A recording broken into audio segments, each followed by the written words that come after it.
It has happened! Hans has come back to life! He opened his eyes and uttered my name. My name! Do you realize? This is the happiest day of my life. I want to take to the streets and sing, to proclaim my joy to the world. Thank you! Oh, thank you, God!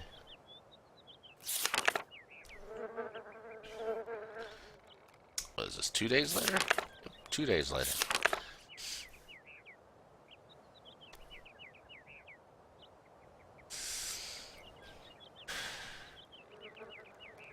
How wonderful, how beautiful life is. Gertrude and I cannot stop breaking into uncontrollable fits of giggles.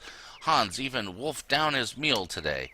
I knew he was tough, my little brother. Even father smiled at me today when he said good morning. And then 3 days later. I don't know whether I'm coming or going. I am totally absorbed in Hans's recovery. I have scarcely 5 minutes to myself to return to my refuge and scribble down these words. 4 days later. It is very curious. Whether Hans is hungry, thirsty, or if he wants something, he cannot stop saying my name. He can't bear it when I leave him even for an instant. Gertrude thinks that I should move my bed into his room to help him sleep better. I hope that father will agree. Then, since there's the 31st, that's 30th, 31st, and then 4 days later. Today was the first day that Hans has left the house. We went for a short walk in the garden, but Hans is still very weak. The doctor said we should be patient and shouldn't rush him. It is so hard, though. I hope so much that life can return to how it once was. Wow. A lot of days later. Hans has been out of his coma for a month now. He still doesn't say much and has difficulty moving. He sits motionless for long periods of time, his eyes wide open, as though lost in thought. I have often had to call his name several times before he reacts. Then he will smile, and when he does, the moment is magic for me, and I couldn't possibly be happier. 2 days later, I had to talk to him. The burden was too great. I asked Hans about the accident in the cave to find out what he could remember. He could utter only one word, mammoth, and his eyes glowed so strangely when he said it that he frightened me. Wow. And a few months later, I go back to school today, and for the first time in my life, I am dreading it. I am afraid of leaving Hans alone. Despite Gertrude's kindness and attention, I have the impression that Hans is much less nervous when I'm there. A month later, while I was doing my homework yesterday evening, Hans crept up on me so quietly that he made me jump. Ah! He took a pencil and a blank sheet of paper, and curiously, he started drawing. It is the first time since his accident he has done anything but daydream.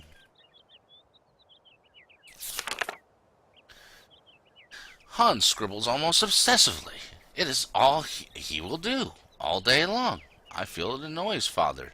Nobody else understands. But I can see that Hans is trying to draw mammoths. And then about half a month later, a little over half a month, today is my birthday, and Gertrude has made me an apple pie, my favorite. But father has not returned home for lunch, and Hans doesn't want to leave his room. The best present I could ever have is to see Hans back on the way to recovery.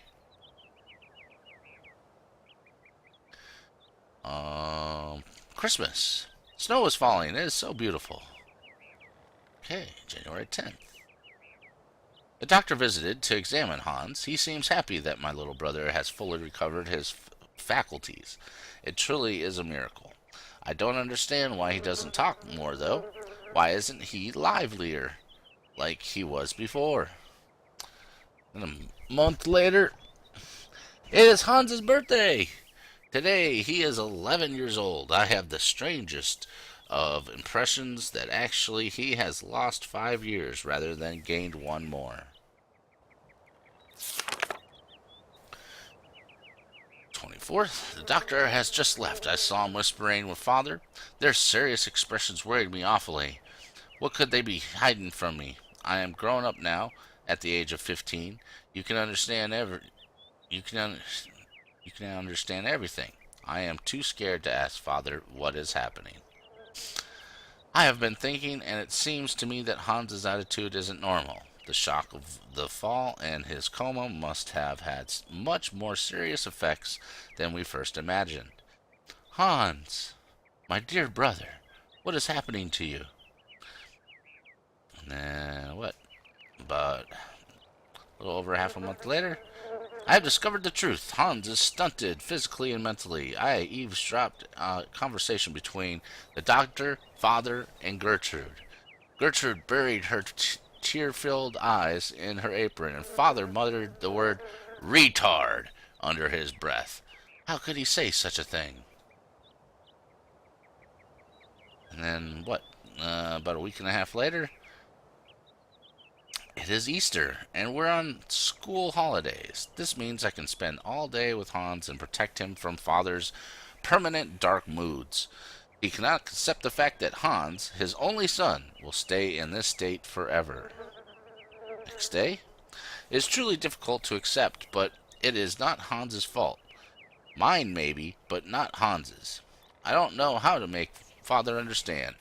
He seems full of hatred for him. It is dreadful. I feel so powerless. 1 year has gone by, and it feels like an eternity. The situation shows no signs of improvement, neither in terms of Hans's mental health or Father's attitude toward him. Extraordinary! Father has decided to take Hans to Paris for new tests. He says that only in the French capital will he find truly competent doctors. We must make Hans ready for the great expedition. June 6th. No news from Father and Hans, but I remain hopeful. I am sure they will take good care of my little brother.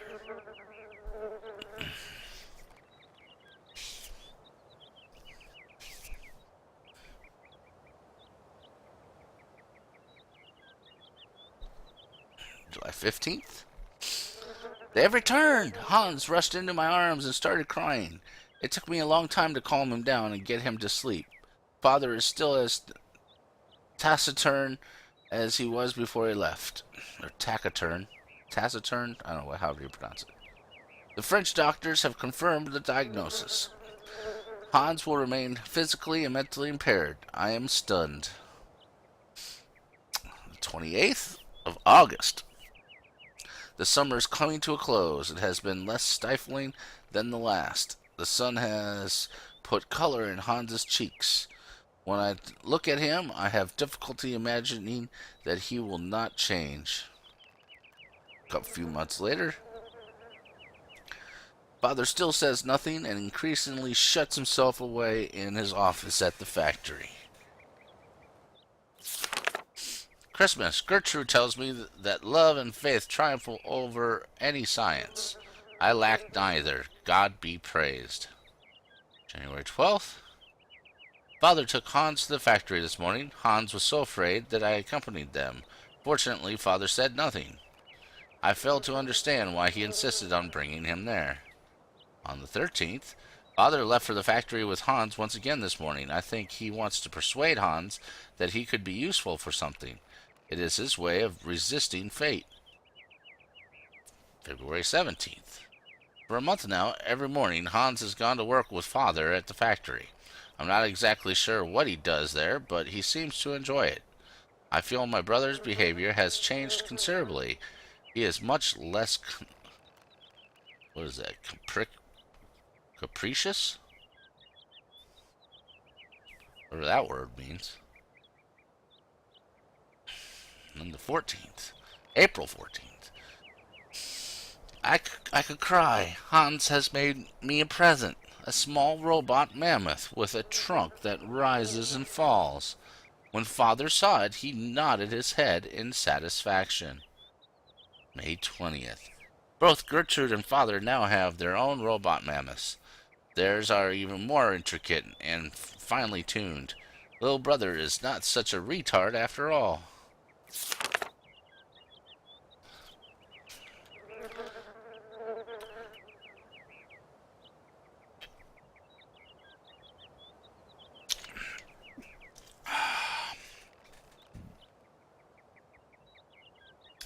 Hans's mammoths now walk, raise their trunks, and wag their tails. It's incredible. On the 22nd, I met the head of the factory workshop, Mr. Grips, this morning. He says that for a young lad of 12, Hans is very gifted. It is a shame he only makes elephants. February 11th. Father and Hans were locked in a long discussion yesterday. Or should I say, Hans was locked in one of Father's long monologues. as, as it is inconceivable that Hans should go to school like other children. Father wants to take him on as a worker at the factory. However, Hans will have stopped making his own little devices. Hans's silence, his half gaping mouth, and staring eyes finally sent Father off in a rage. I tried to broach the subject with Hans. I suggested he should obey Father. Learning a craft at the factory is his one chance to do something constructive with his life. He is so gifted and takes so much pleasure in making automatons. He did look like he wasn't listening to me, but I know he'll think about what I said. On February 20th, it's not that Hans cannot speak, it's rather that he doesn't want to speak. He uses the least possible words for communication, except with me, but he is still very economical with words. May 15th. Incredible! Hans was not just satisfied with learning how the assembly line works, instead he has completely redesigned it. Father and Monsieur Grips are taking a serious look at his plans.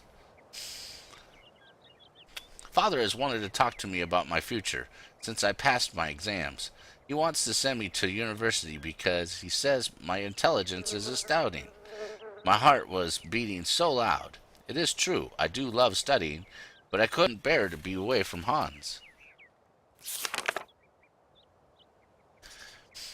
What a ghastly summer. I have been permanently torn between my desire to go to university and my refusal to leave my brother. I talked about it with Hans, but he said nothing. That same evening, I found my own little mammoth broken. Uh-oh.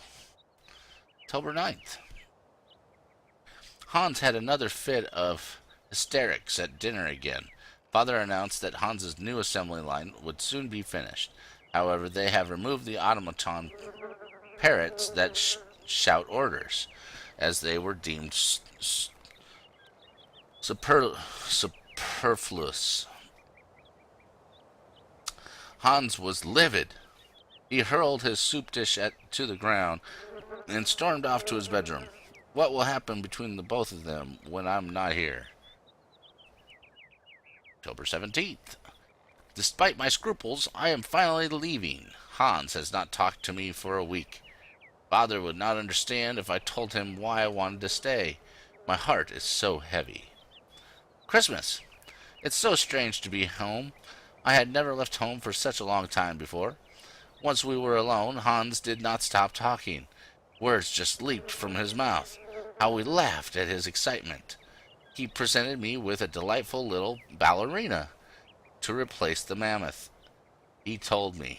Oh, to replace the mammoth, he told me. I was so touched that I started crying. Distance has done nothing to harm the strong bond between us.